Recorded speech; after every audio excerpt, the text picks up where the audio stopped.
Hi folks, this is Christian-basel from Mark-42, and we want to thank you for listening, and to ensure that we continue to bring the latest news, reviews, and interviews every single week here on Krypton Radio and on our website, www.marku42.net. Please go now to GoFundMe and offer a one-time contribution to our show. Also, if you'd like, you can go to patreon.com and contribute there as well. Go to www.marku42.net and hit the donate button on the far right-hand side. Contribute whatever you can give us so that we can bring you this show. Thank you again for everybody who contributes, and thank you for listening.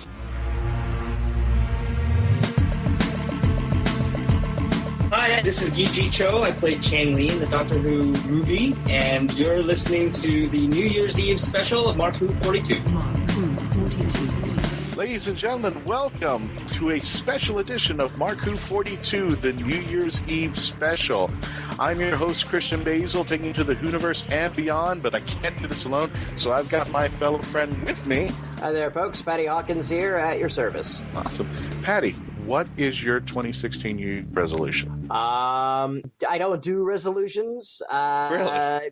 Okay. No, they don't. They never pan out, and everybody's they always seem unrealistic. I just do considerations for the new year, and that's kind of about it. But whatever. Yeah, that's pretty much what I've come down to as well. Yeah. So let's face it, dude.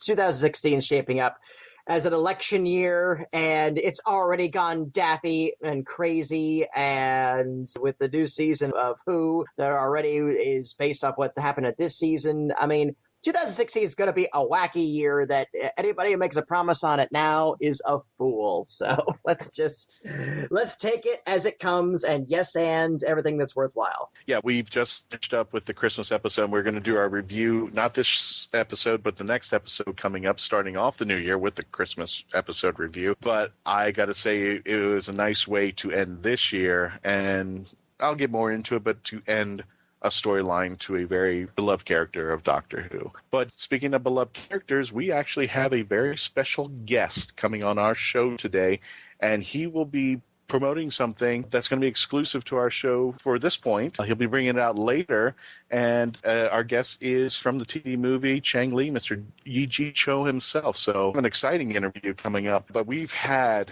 a great 2015. The number of interviews that we've had throughout the year, oh my goodness. What was do you remember your favorite interview? I'm hoping I'm mind-melding with you, and I know what your favorite interview is, but I want to hear yours. It had to be Katie Manning. Yeah, there we go. Yeah, just absolutely. I mean, her effervescence, her wit, she was so genuine and so delightful, and actually it was a harder decision than I had to before, because we really had a lot of engaging guests, just so many people, so many wonderful stories, and just again for folks that, and as an actor, I appreciate the fact that they're willing to take time and talk about a gig that they did, in some cases, 30 years ago, and they're still absolutely willing to share the experiences with their fans. Yes, we had a wonderful year. We had some wonderful guests. But yes, you put my feet to the fire. I'm going to have to say it was definitely Katie. If anything, just because we've become good friends on Twitter after that, so.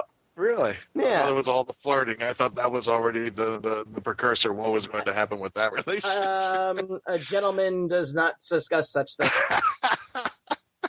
Nice. But since I'm no gentleman, okay. Yeah, I cannot pick from the interviews that we've had so many Who guests throughout the Whoniverse come on in here.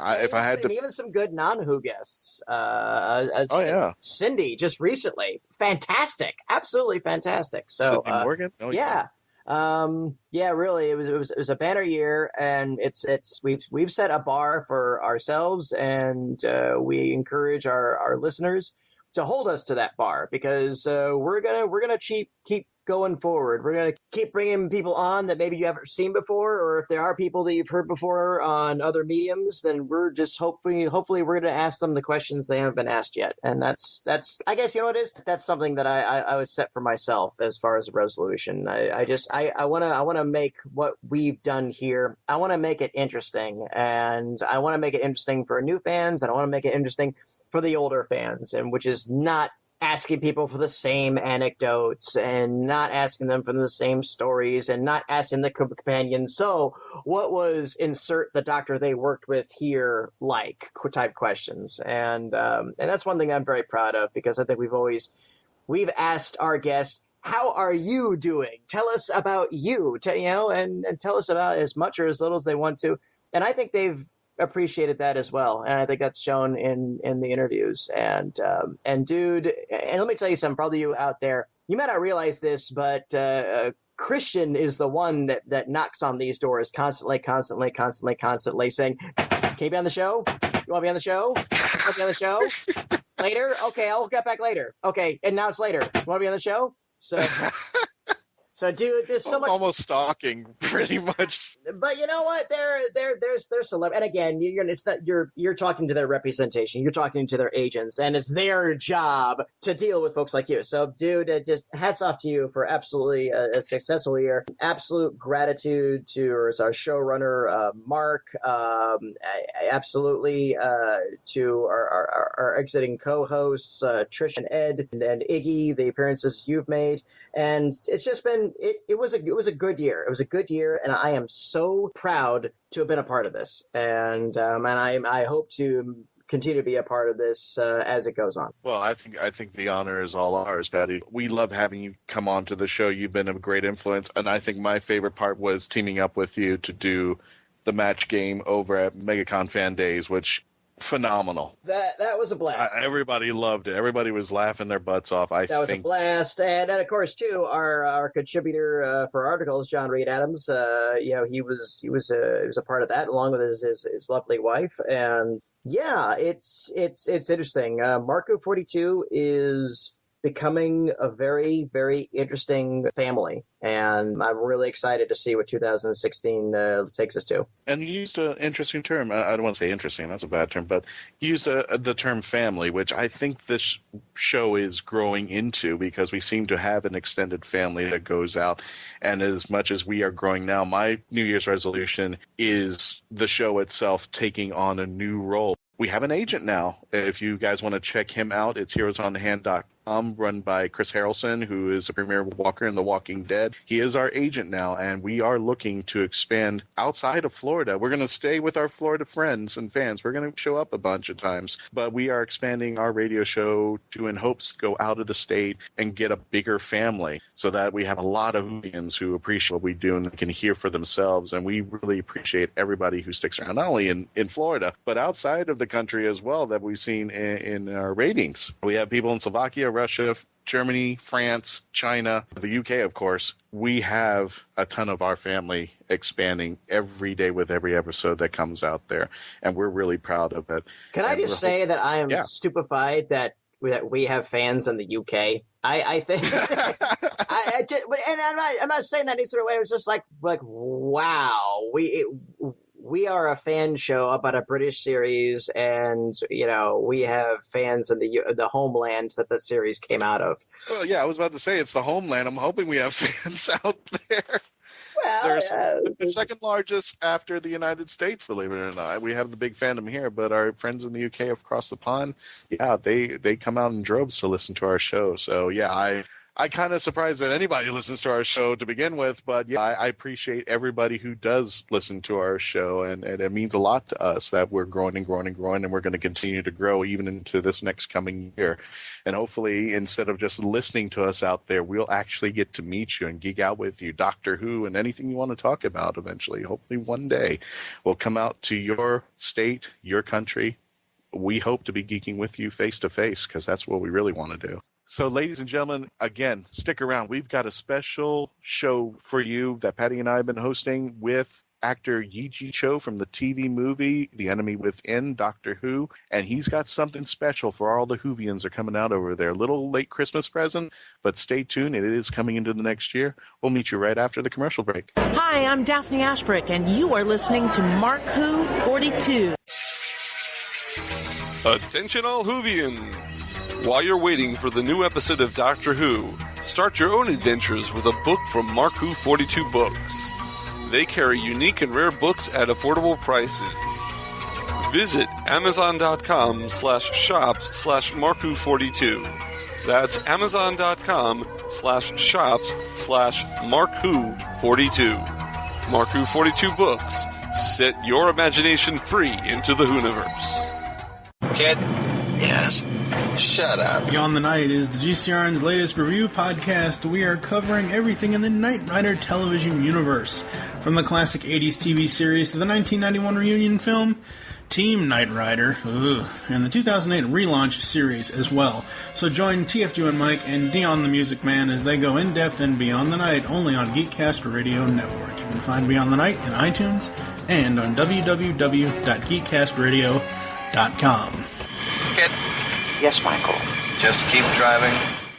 The voice of Christian-basel, take one.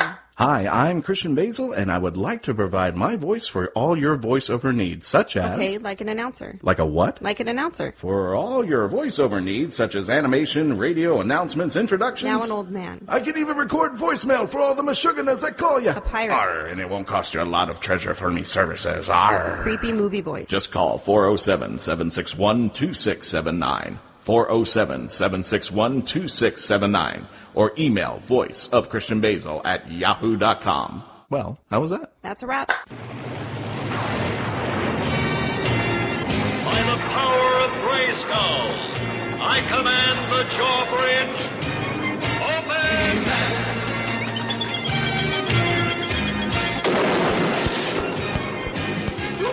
The Powers of Grayskull series will cover every episode of all 4 Masters of the Universe cartoons. Join Optimus Solo and myself, TFG and Mike, as we tell tales of Eternia, discover the myths of Etheria, become masters in space, and finally Masters of Grayskull. We'll have a commentary on the Secret of the Sword film and a few other special episodes. You can find this 125-episode-long podcast in iTunes and on the web at geekcastradio.com. By the power and honor of Grayskull, we all have the power. Hurry, Skeletor, hurry! I am hurrying, I'm hurrying! Hi, folks, this is Christian Basel, Mark-Who42, and if you've been lucky enough to catch us at conventions and wondered how you could hire us to come to your convention or special event, simply go to Heroes on Hand, click the podcast icon, and click the icon for Mark-Who42. On our page on Heroes on Hand, you can actually click the button that says click here to book Mark-Who42 for your next event, and that's all you have to do. Once again, if you want to hire us for your next event, simply go to heroesonhand.com, click on podcast, click on our icon, and click the green button to book us for your next event. You're going to love us. We'll see you there. This is Paul McGann, the 8th Doctor, and you're listening to Mark-Who42. Ladies and gentlemen, Happy New Year. Welcome back, and we have on our show today our special guest, Yee Jee Tso from the TV movie The Enemy Within, the Doctor Who special that premiered on Fox. How you doing, Yee Jee? Happy New Year. Thanks, same to you. And I can't do this interview alone, so I've got Mr. Patty-Hawkins with me to assist here. Hello out there, all you in Internet land. So how was your Christmas, Yee Jee? How was everything there? I hope everything in your holidays has been special this year. It's been really nice. Yeah, we just have a quiet one this time. Sometimes we go away somewhere, but we decided we just have a quiet stay-at-home kind of thing. Invite some friends over to our house. It's nice. It's still going, so... Hasn't stopped yet, and even going into the new year. What do you have planned for yourself and your family for 2016? For 2016, for next year, well, there's a lot of things, really. The most Doctor Who-y thing that I've got planned is that I'm going to be publishing a book about the Doctor Who movie. It's a photo book filled with some photos that I took when I was filming on set. And back then, and this is before all the new rules about having cameras and things like that on set. Like nowadays, you're not supposed to have a camera on set and taking pictures when you're working on something. They're very hush-hush about that kind of stuff now with social media and people doing spoilers and publishing things before they're supposed to be seen and all that stuff. Yeah. They just have this blank rule, no cameras. But back then, that wasn't the case. So I walked around with my Nikon FE at the time, just trying to take some memories down on film kind of thing. And years later, here they are. I still have them, surprisingly. I lost them for a while, but my wife found them again. Where were they? In like the typical, oh, here's the shoebox with those pictures. Yeah, exactly. They were in a box in the garage. They were, I literally completely lost contact with them. They were in a pile of boxes that I had left at, it was either my mom's house or an apartment that I used to own here in Vancouver, and it got sold, but I wasn't in Vancouver at the time, and just all this stuff just got shuffled around everywhere, and it was, for all intents and purposes, gone. But it just so happened that we have a bunch of boxes from my mom in our garage, which we hadn't gone through in years, and finally my wife Zoe went out there and looking around and, you know, delving through stuff and found these negatives, these original images from 1996. For those of you youngins out there that don't know what a negative is, just Google it and your mind will be blown. But yeah, this is really cool though. The fact that it's an actual film photography back when that was still relevant, for lack of a better term. Yeah, wow, this sounds really exciting, man. Yeah, the cool thing is that some of the photos of like the cloister room, for example. I mean, Glenn, the DOP on the film, did such an amazing job of lighting that thing. I barely had to do anything. I wasn't even really a photographer. I mean, I was a high school kid, almost just barely out of high school, and didn't really know what I was doing. But he had the thing lit up so nicely that I really didn't have to do any work. It was kind of like shooting fish in a barrel for me to get a nice photo. So yeah, so there's a couple in there that actually look pretty neat. And yeah, we were lucky. Something else that youngins don't understand is that you had no way of knowing what the picture was going to look like after you clicked it. You just pulled your shutter and hoped for the best, and you didn't find out until you developed it afterwards. Yeah, that's how film cameras work. You know, there's a piece of film in there, you just exposed it, and you have no idea if it's going to turn out any good or not. Years later, I did actually go to university or college for photography, and I did do some architectural photography for a living, actually, for a little while. So now, you know, with sort of maybe a little bit more skill than I had when I was in my early 20s, I've gone out to these locations again and taken some photos of what they look like now. So there's kind of like the then and now theme to the book. Nice. Very nice. Now, Patty and I actually had both the pleasure of actually interviewing Paul McGann on stage. Patty did it at SuperCon, and I did it just recently in November at MegaCon Fan Days. And I had mentioned that it's been 2 decades since you all did the TV movie. Oh, it's been that long? I didn't realize. It was, wow, really? And you had to ponder it for a moment there, and I was just like, oh, okay. So how do you feel 20 years later? And this movie seems to have been the template of what the new series was going to be. What do you think about it now, 20 years later, after everything's said and done? Things are different, all right. You know, things are different and things are the same. It was a really cool experience for me, actually, revisiting all of these locations. I mean, I go by some of these places that I live close by, and I walk by them and I see them, but revisiting them again with the filming in mind, like it has been, really has brought to light this sort of like weirdness about time, right? And one of the things I talk about in the book is you know, that's probably why Doctor Who, well, one of the reasons why Doctor Who is so immensely popular is because this subject of time, you know, we can't grasp it. We don't get to have any control over it. So it's natural we'd be like really awestruck and want to know more about somebody who does have some control over it. I mean, it's a fantastic idea. So, you know, part of it is me thinking, well, everything is different, you know, like how I am as a person is different and how people see Doctor Who is different. Like in 1996, it didn't have the same kind of, there wasn't the same kind of fervor about it. It was sort of in a lull, and thus the reason why there was a push to kind of revive it or whatever. It had to wait a little bit before it actually came to fruition. But as you say, I've been told by a pretty credible source that the movie did have some sort of influence, as you say, on the new series, and you know, I'm quite proud of that. I think for something to last 20 years like that and still have some kind of an effect on popular culture, I think that's pretty cool. All the people who brought back Doctor Who were fans of the series from The Enemy Within on, from going back to Unearthly Child. They were big fans, and the fact that they still pay homage to the TV movie. Even now, there was talk, I don't know if you've seen the new, have you been watching the new series lately? Yeah, I haven't watched a lot of the new ones. I have to be honest, I'm very slow at catching up. I don't get a chance to, because we don't have the TV on very often with the kids. I know a lot of families make watching some shows as like a central part of their family time, and that's great. We don't have that in our household. We kind of focused on some other kinds of activities as family time, so so we don't actually get to watch TV all that often. So I'm hopelessly behind. I am trying to catch up. I've got them on Apple TV or whatever. And this is not a plug for Apple TV, by the way. But, no. I just wanted to make mention, and I won't spoil it too much, but the mention of the Doctor, which was a big faux pas back then, which was he was half human, half Time Lord, makes a comeback in the new series with Capaldi. I won't say too much about it, but it was just really, oh my goodness, they are actually revisiting this, and it kind of does work with what's going on now into the stories. I did not know that they had canonized that, so that's very interesting.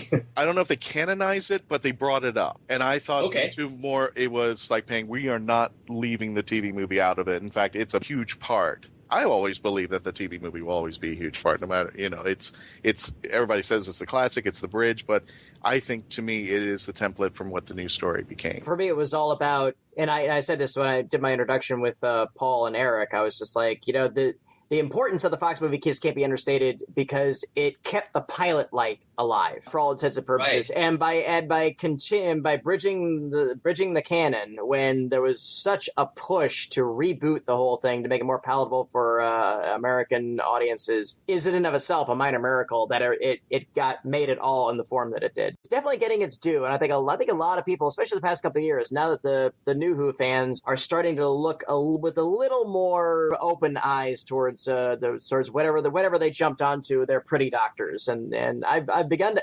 Put it this way, I've seen McGann's appearances. I've seen the crowds actually get bigger for him as more and more people discover the TV movie and realize its importance. So yeah.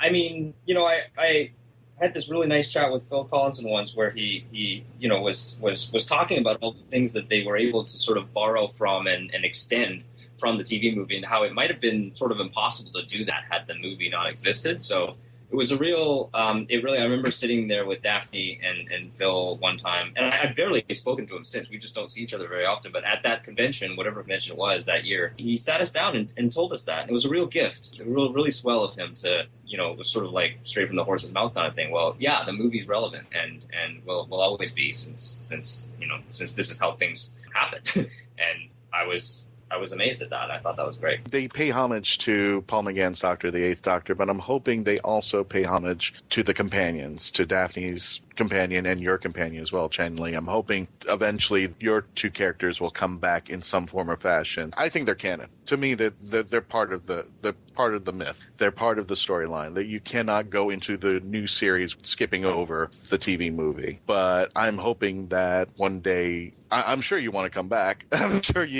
sure Chiang-lee's got to make a comeback somehow. Chiang-lee in the Time War? I'll pay to see that. But I also appreciate that they've used you also in Big Finish, Excelsis Decays, and also the webcast Real Time. Yeah, there was a couple that I did as various characters, and then there was that sort of little mini series they had going with Unit and Daphne and I playing different roles in a completely new story. So Big Finish is awesome. Like those guys, I don't know if you've ever met those guys. They're really just cool, nice dudes, and I love working with those guys. And so it's always a treat to see what they have up their sleeves. Every time I go over to England, I kind of email them. I'm like, hey, I'm heading over. What do you guys have up your sleeves? And they'll not always, but sometimes they'll come up with some brilliant thing for me to do while I'm there. And I'm always like, it's like a kid at a candy store or whatever. Ooh, what are they going to get? What are they going to write up this time? But yeah, so it's super fun.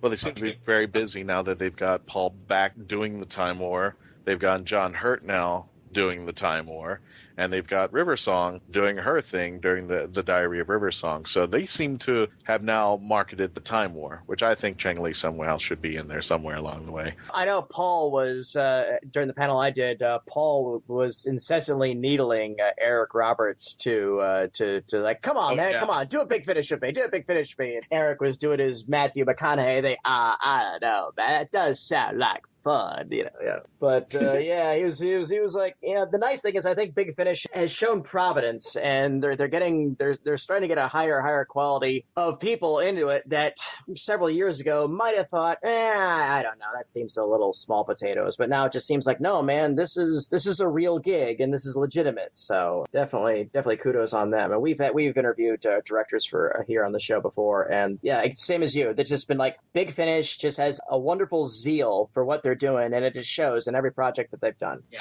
Now, going back to your book, is there an image that you captured that you said, "Oh my God, I we got to see the whole book. We got to read this book." But gang, there's an image in there that you got to see for yourself that I wasn't expecting, or there's something I took a picture of. You guys got to see this. Is there something, just a little spoiler, that you would like to give our audience to say, "Hey, you probably want to see this"? Yeah, I mean, the book is about locations. It's really about the places in the movie. Right. And so it's not necessarily, there are photos of some people in there, but it's not necessarily a journal of actors mugging it up for the camera or anything like that. It's really about the sets and the places, and some of the photos are kind of magical. As I say, it's really only because of the lighting that was done. It made it kind of all too easy to take some of these really nice looking photos. Like there's one, I'd say, as I mentioned, in the cloister room, where you really kind of get to see the effect of the lighting and how he's got these pools of light kind of beaming, these shafts of light coming in through the windows and kind of big spotlights beaming through the space. And it doesn't look like that in the movie. The movie makes it look really cool in one way, but it doesn't look like this. And so I think that for people who like the atmosphere of the movie, it's going to be a really neat experience to kind of see how these sets look like. And also, revisiting some of these places, some of the locations haven't changed all that much. Like Grace's condo, for example, hasn't really changed since in the last 20 years. And there are a couple of shots from outside her condo in the park that was across the street there, and you can kind of see the location that this place is in. It's actually really cool. It's a neat part of Vancouver. So the book was meant in a way for people to be able to carry it along with them. It's not a huge book. It's something that you could potentially put into a purse. It's not tiny, but it's like a square. It's a square format. It's going to be something where when you flip it open and there's a spread, the photo will be big enough that you can really see the nice details in it and everything. But essentially, you could carry this around Vancouver with you and visit different spots around Vancouver where the production took place. So there's references and scans of original production documents. For example, there's a location schedule document that I've scanned. Include parts of it where you'll actually get to see, this is the date, this is what the location manager, called this location, and it was it's kind of it's a record. It's literally a record. What date we were at, which location, and this is what it looks like then, and this is what it looks like now. Not every location has a then and now photo. I didn't get photos of every single location back then, but pretty much every single one has a photo of some kind, and you would be able to basically stand at that location with the book and see the date on which we shot there and kind of imagine for yourself. I've got some captions and footnotes and things about what we did at each location, some behind-the-scenes stories about what might have happened there. So hopefully it'll spark the reader's imagination, and especially if they find themselves at that place. I think we're going to try to incorporate some map graphics and so forth, so that if people were traveling in Vancouver with those, they could use those maps to help locate these places. So it's got this kind of a wayfinder, navigation, revisiting, traveling through time kind of feel about it. Hopefully, that's what we're going for anyway. Is a Vancouver's guide to Doctor Who. Kind of, yeah. So, the subtitle is it's a photo tour. It's a personal guided tour of the locations by someone who was lucky enough to actually be there when it was happening. So I could actually go to Daphne's condo. Would I be arrested if I went into Daphne's condo right now? I don't think you want to little hand thing that Paul McGann was doing on the door. Well, people will arrest me on the way out the door. And say, I think they're probably used to a little bit of poking and prodding there. You could knock on the door. There was a time where Daphne and Sylvester were visiting. They were doing a Doctor Who cruise or something like that, and they were visiting, and we went to that location, and we knocked on the door. Someone went up and actually knocked on the door, and the people who lived there while we were filming were still there, and Daphne saw them, and it was this crazy connection over 15 years. This was a few years ago, and then they dug up this photo that they had of Paul and Daphne together, sitting in the apartment there, sitting on the couch, and gave a copy to Daphne, and I think she included it in her book. It's just really cool how the idea of time, when you go back to these places, the locations really hold time. There's a story in the book about the Rose Alley where we shot a lot of the Chinatown stuff. And there's other little historic bits that are right there within 50 feet or less of this area. And so one of the concepts I was talking about in there is you could stand there with the TARDIS or even like a time machine that was far less capable than the TARDIS. Like, let's say, you couldn't move anywhere, but you just moved through time, like right at that spot.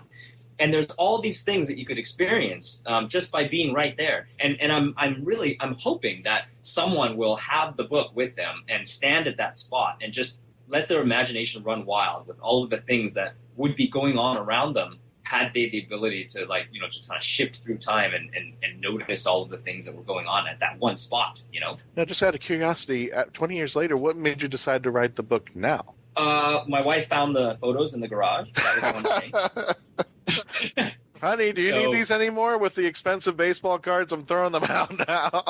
Exactly. I freaked out. I was like, oh my gosh, I've totally been like wondering about those. So that was one of the things. Another thing, obviously, was that the 20th anniversary was coming up, and I thought, wow, the timing of it, the fact that she dug those up like a year or a year and a half before the 20th anniversary, it seemed to really speak to me of, like, you should do something with these. And another thing is that I've done some photography, as I mentioned. I've been wanting to write something for a long time, and I've never published anything. And so when I started kind of like asking around and talking to people about it, originally I was going to do like a Kickstarter book thing or whatever. And somebody on Twitter mentioned this publisher, and then Milk Publishing in the UK jumped on board and said, we'll do it. And I was really adamant that if somebody else was going to publish it, that it had to be sort of designed, laid out a certain way, that there were certain things about the material that would need to be respected and dealt with in a certain way. And they were really on board with that. So I really did not have any reason not to hook up with them. And then just all those things fell into place, like, at the right time. So it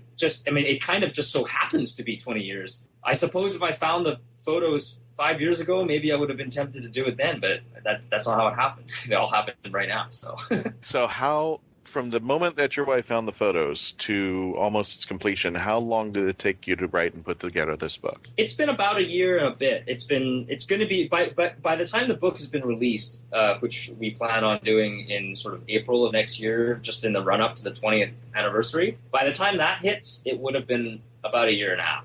Okay.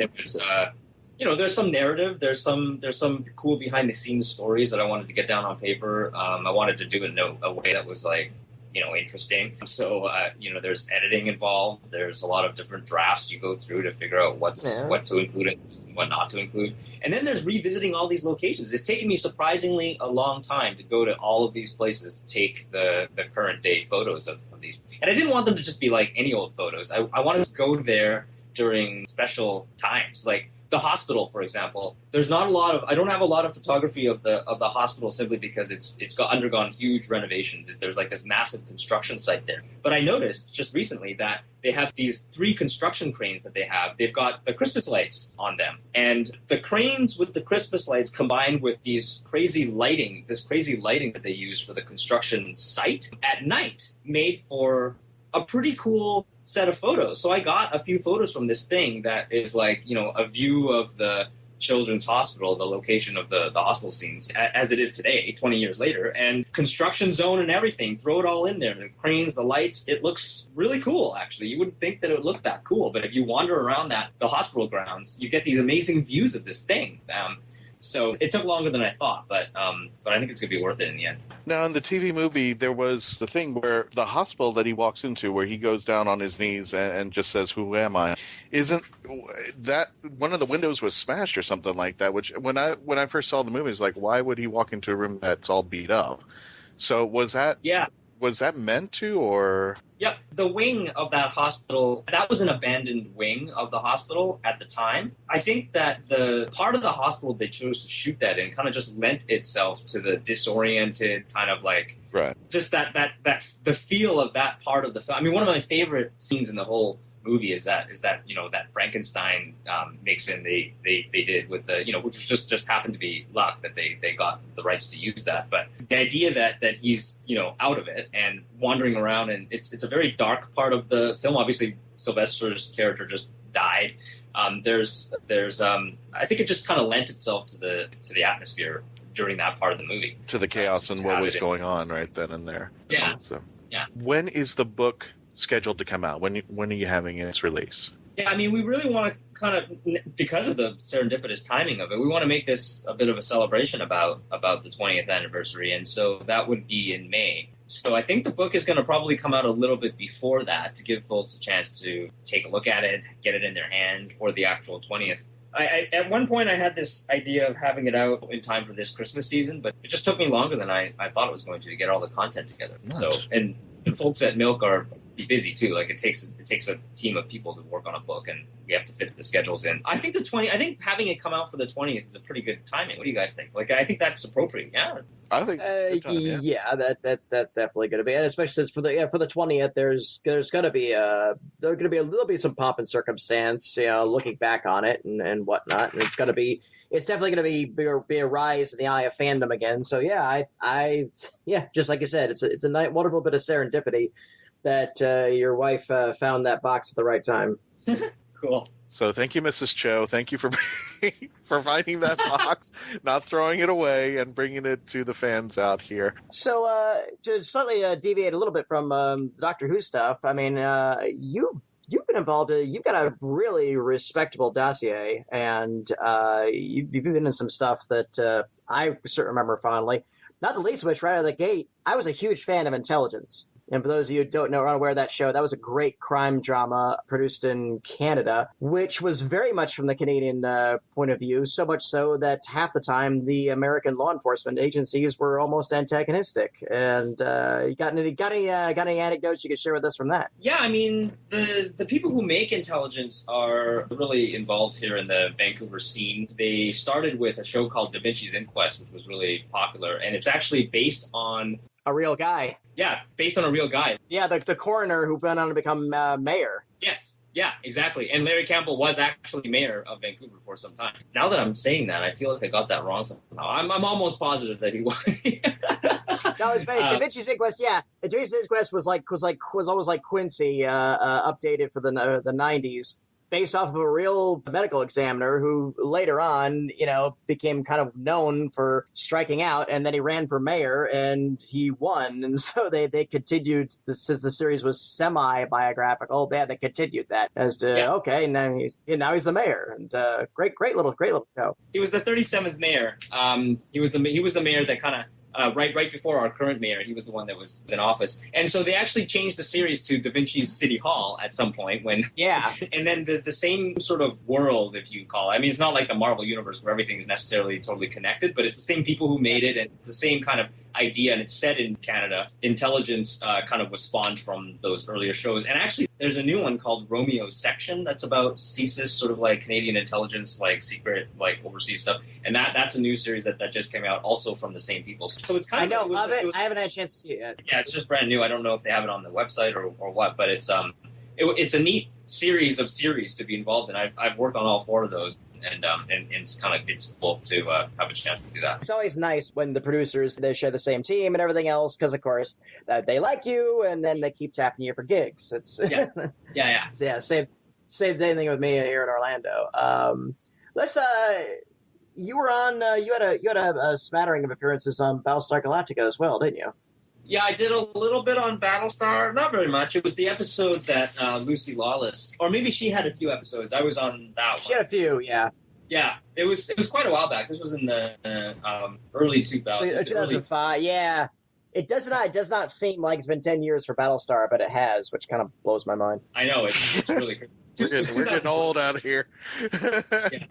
Yeah, exactly. I know, all right? I'm feeling it. There's and around the same time I did some stuff on Stargate and Stargate Atlantis too, which I have to say, I talked about this a little bit in the Doctor Who book too, but as far as like set construction, the Doctor Who set was it was kind of before the time when they were using like the big computer controlled machine. They call them CNC machines, and I'm fairly certain they did not take advantage. It was all handmade, the Doctor Who set. Fast another 10 years or so, and when I was on the set of Stargate Atlantis, they had started to use those computer-controlled machines, and their set was equally as amazing. I'm a little bit biased towards the Doctor Who one because they was blood, sweat, and tears that went into it, and they did it 10 years earlier. I think that team was just so talented as far as making the set pieces, but I do have to say that the set on Stargate was pretty amazing to be working on. Now, of course, it's with the Star Wars Force Awakens. Now it's fashionable to go back to practical effects, as they call it. But it's curious. Stargate is one of those things that's totally eluded me. I mean, there was like what 4 different series on it, and I know it has a huge fan base, but it's just never crossed my path, unfortunately. It's one of those things I keep meaning to. All right, this summer I'm going to sit down. I'm going to try to give all the Stargate shows a shot. So on the set piece, I got to say this because it's been in the back of my mind, but I've never actually said it. As much as I loved and adored the new set for McGann's Doctor, he had all these candles inside the interior of the TARDIS, and if you remember the classic series, the TARDIS always shook and bent and, always rumbled and stuff like that, and I'm thinking to myself, he hits one asteroid, that place is going to burn in seconds. That's all I could think about. This thing is going to go up in flames. It wasn't the candles that bothered me, it was where all the dead leaves came from. And I'm finally happy that they explained, the dead leaves too. I'm finally happy they explained in Big Finish audio where the bats came from. It's like, he has bats? Does he not clean this place up anytime soon? Well, there was that cloister room was like, they had those, I don't know if you remember, there's like these torches, these like flaming torches that are on the wall. Yeah. Oh yeah. So this is a bit I haven't talked about. I don't think it's even in the book, actually. I haven't talked about it very, very, very often, but those torches were actual like gas-fired torches. They were like really on fire. Like if you went close to those things, like it was hot. And so they had to turn it off in between takes, obviously, and like right before you start rolling, whatever, it's like, okay, light the torches and then rolling. But it ended up being that the studio was so hot and actually a little bit dusty because of these things that it turned into a little bit of a challenge during shoot. It was a balance between, okay, how long can we have these things running to create the effect that we need for the shot, and versus, well, how long can everyone stand being in the studio with these freaking torches? It was a bit of a challenge, but worth it in the end because it looks really cool with those things, I think. Well, now I get an explanation as to why he travels with so many humans, because it takes a human to open up the Eye of Harmony. So I'm like, he's taking random people just so he can repair the Eye of Harmony. Just look down here, trust me. I just need to fix something. Wow. Yeah. Curious enough, a buddy of mine owns a quote steampunk tea house in L.A. and is friends with Paul Salamoff, and he's trying to get Paul to let him display the console at their tea house. He's got an actual Dalek from his private collection there too. So if that goes down, swing down by there and take another shot with the old girl. I will. That would be awesome. Yeah, I'd love to. Let me know if that looks like it's going to come together. I'd love to take part. Yeah, because if there's that shot with you and the whole gang around it right after he restored it from a couple of years ago, wasn't there? Yeah, there is one at one of the conventions with Paul and Daphne and I kind of just like goofing off around the thing. It's floating around somewhere. I don't know if I have a copy of it, but it's out there. Yeah, I'm looking at it right now. It's pretty funny. You look particularly funny in that one, so in the good way, I think, of course. Yeah. Now, speaking of conventions, Yee Jee, are you back on the circuit? Because I know you went on it, and I haven't seen you in a while. And please, if you come down to Florida, for crying out loud, nice weather. It's not. I mean, we have a lot less control over that than than maybe the fans think that we do. Because I have a lot of, oftentimes I'll have people ask me, hey, so when are you going to come back up? It's like, talk to the convention throwers and get them to invite us, and then we'll be coming. Oh, we definitely are. Definitely are. And I don't say that in any, like, I'm not rueful at all about going or not going. It's actually, I have to take there's a lot of arrangements to be made for me to actually be able to make it to something, and sometimes it conflicts with something, so it's not all up to the convention, the showrunners, but it does help when they invite you to them, and I have been going. I went a couple of years ago. I was at L.I. Boo, and that was a huge blast. We had a lot of fun on Long Island there. And just the year before that, I was over in England for the 50th, that massive. I have some pictures from that, too, that are kind of cool, but I don't think it's appropriate for the book. There's I got a shot of that TARDIS cake from right up close. It was a really cool piece of, and I have a shot of my buddy that I brought with me. I work with him at ModX, and he happened to be a big Doctor Who fan, so I brought him to the theater, and he was just over the moon about it. But I've got a picture of him eating this cake from the top of the TARDIS. It was a really interesting. I've never seen a cake like that before. It was crazy. Right on. TARDIS cake. Do you have any, speaking of conflicting things, do you have anything coming up that people should be aware about? I just did a little bit, really small role, just pop in there here and there, but on a movie called Birth of the Dragon. And it's a period piece about this sort of urban myth thing that happens with Bruce Lee back in San Francisco when he was before he became famous. I think it's going to be a pretty cool story for anybody who's into kung fu or Bruce Lee or that kind of genre of stuff, whatever. I think that's going to be pretty neat. And what else? A little while ago, last year, I did a thing on Arrow, which is probably a fairly well-known show for some. Again, a small part, just on one episode, and I just get. Hey, you're on Arrow. That's good enough. Yeah, let me guess. You get an arrow. Oh, gee. So that you could look out for Birth of the Dragon. I think it's going to probably release in the summer or something like that. Awesome. And if you want to check out more about Yee Jee, just go to yeejeetso.com. It's www.yeejeetso.com. And you're on Twitter, right? I am, yeah. Okay. It's a really great way to connect with me if you want to do that. If you don't, I understand. If you did, they want to come. They want to. Show. And it's fun. I love talking to people on there. Awesome. Well, Yee Jee, Happy New Year. And just out of curiosity, what is your New Year's resolution? What is 2016 holding for you? Wow. I haven't actually thought of that yet. You got a little time left. Yeah, it's just a couple of days here. Yeah, I need to figure that out. I mean, you know what? I think it's, part of it is just to spend more time with the kids. Maybe like they're 10 and 7 now or whatever, and pretty soon they're going to be at the age where they don't really want to hang out with their parents anymore. So I think for the next few years I need to kind of take advantage of that golden time and just try to hang out with them a bit more, and then there'll be plenty of strife when they hit the teenage years or whatever. So your dad was on Doctor Who? No way. I do get that. There's a couple of friends that I think that they know that they know about Doctor Who. Oh, you know what was hilarious? This is really cool. My son goes to this thing called Carousel Theater on Granville Island. It's like this little kids theater thing. It was the first time he had done it, and so the teacher writes this little play, and then they perform the play after 12 weeks of rehearsing it or whatever. And through no doing of my own, this is complete luck, she wrote a play that had Doctor Who in it because she's a huge Matt Smith fan, and she cast my son as Doctor Who. And as it happens, also his birthday is on November 23rd. So, oh my god! Yeah. So so when he got cast, which was like early November or maybe October of this year or whatever, I kind of blasted it out on the Twitter channel. I was trying to put out some interesting little tidbits on my Twitter channel about Doctor Who and just funny little things like that. But people were really stoked about that one because it was just all these coincidences coming together, and I went to go and watch him just a couple of weeks ago play Doctor Who. It was pretty cool. That's pretty awesome. Now, what did the teacher say when she found out? I didn't outright tell her. We mentioned that she asked me who my favorite Doctor was, and I was like, well, it has to be Paul McGann. And she was a little bit I wasn't sure if she knew what the connection was or whatever, but I'm sure she'll figure it out at some point. No bias, right? Nice. Well, Yee Jee, again, thank you so much to you and your family. Happy New Year.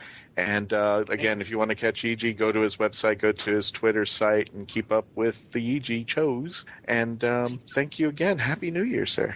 Happy New Year to you, too. Oh, wow. That was a great interview with Yee Jee. I can't wait for this book to come out. I got to read it. I want to be the first one to get a copy of this. I want to see what he took out there. I'm always, it's just interesting. And again, too, and it's so true.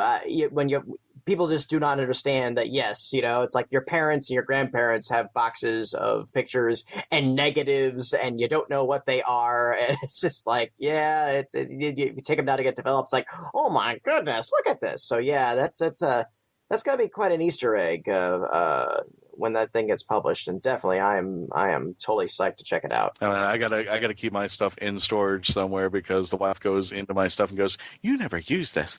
You really need to get rid of this." No, it's gotta stay. It's fine. I gotta have that autographed signed picture of Spaceballs with Michael Winslow or something like that. Yes, it has to be. Well, it can't go anywhere. So yeah, I got my memorabilia and my collection of stuff that I've got to tuck away, or God forbid, but it means something to me, and hopefully something to somebody someday afterwards. But yeah, I can't wait. I want to get a copy of this book, and keep an eye out on our Facebook site and our website, and of course our episodes as we get closer to the premiere of the book that Yee Jee Tso has mentioned on the show, where you can purchase your copy, where you can buy your copy. Just stay tuned, keep your ears out. Patty, do you have anything you want to tell the fans before we go? Have a safe, great New Year, and an absolute heartfelt thanks to our showrunner, our owner, our producer, our creator, Mark Baumgarten, for making all of this possible. Because the guy that the show's named after, right? That dude who unfortunately could not be with us here today, but again. It started with him, and it is a family, and he is the father, and that's what we owe so much to him. Daddy, can I borrow the keys to the car? Yeah, well, we borrowed the keys to the show today, so exactly. Yeah, I know he's gonna find a few dents in it when we bring it back. Where did that come from? And I'm gonna point to you. That's Christian's fault. Oh yeah, right. Yeah, he did it. Mm-hmm. Well, ladies and gentlemen, again, from Patty and I, and from the rest of the team of Mark Who 42, we want to wish you a happy, safe New Year. Stay with us going into 2016 as we have more guests coming. As Patty mentioned, I've got a few folks that are be coming up, lined up for the new year, so you want to stay tuned for that. We'll keep on giving you the best news, reviews, and interviews throughout the Whoniverse and beyond. Catch us on markwho42.net, on our Facebook site, on our Twitter site, wherever you can find anything on the Whoniverse, we will be out there. Again, folks, keep it happy, keep it safe, keep it real, and Happy New Year, folks, as we take the path to 2016 the long way around.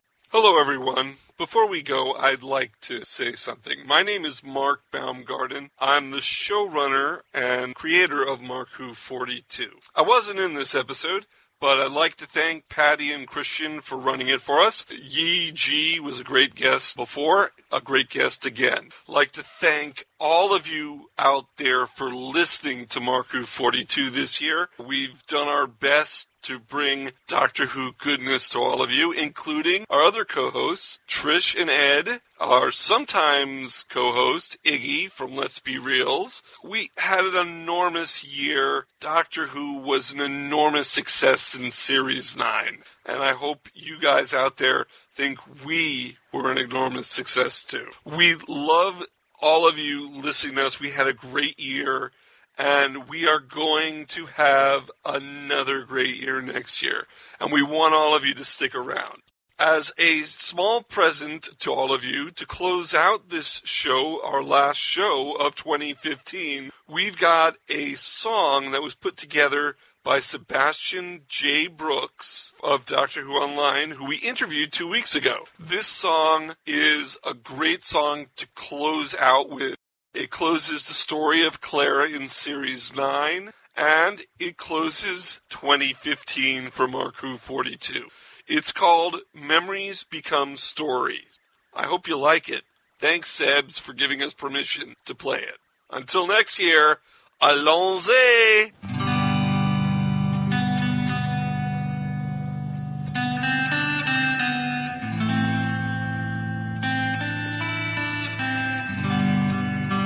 What Clara told you in the cloisters. I don't remember a single thing about it. You said memories become stories when we forget them. Maybe some of them become songs.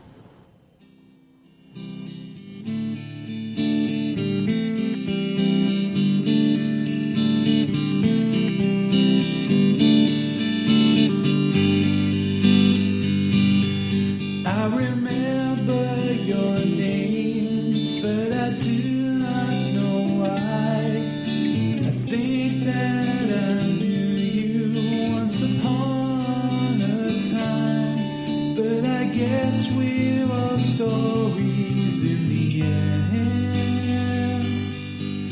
Yes, I guess we're all stories in the end.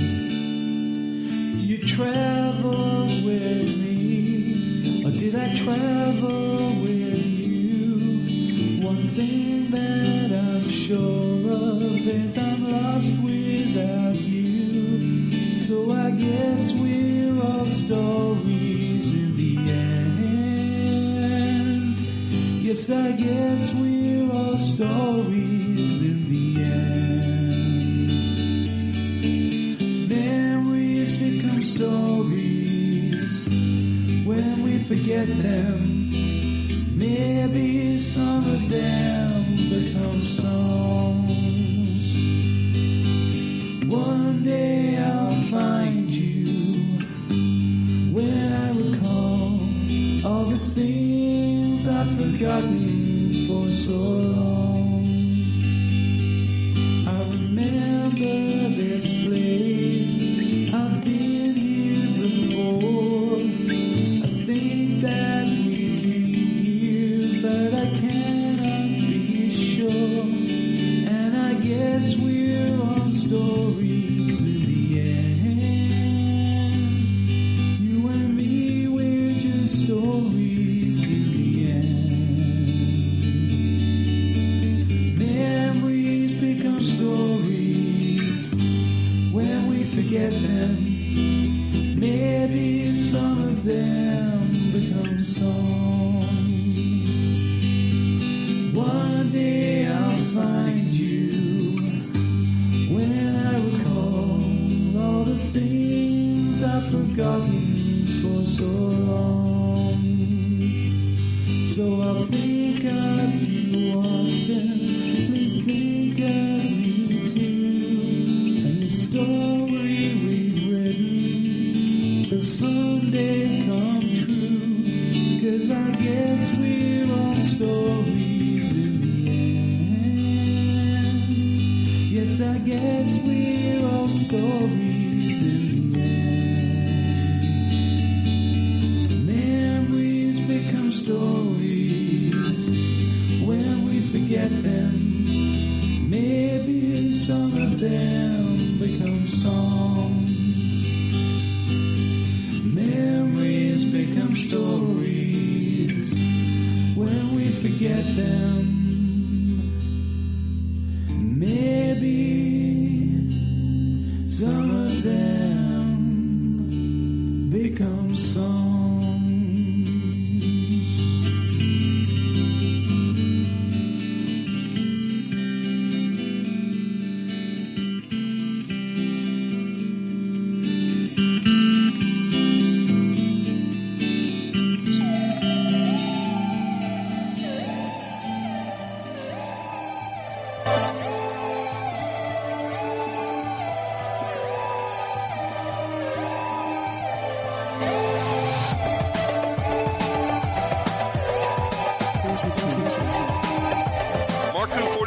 Was written and presented by Mark Baumgarten, Christian-basel, and Patty-Hawkins.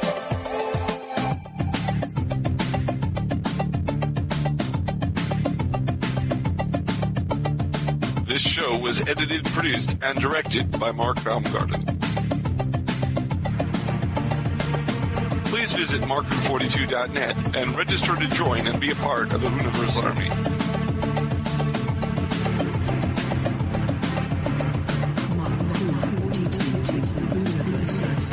We can be contacted by email at mark@mark42.net with the subject line ?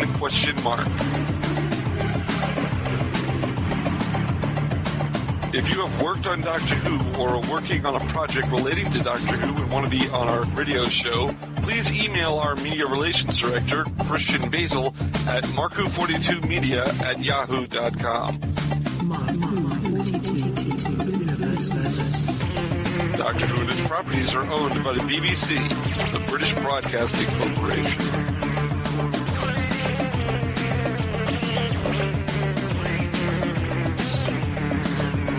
This show is owned and copyrighted by Mark Baumgarten, 2015.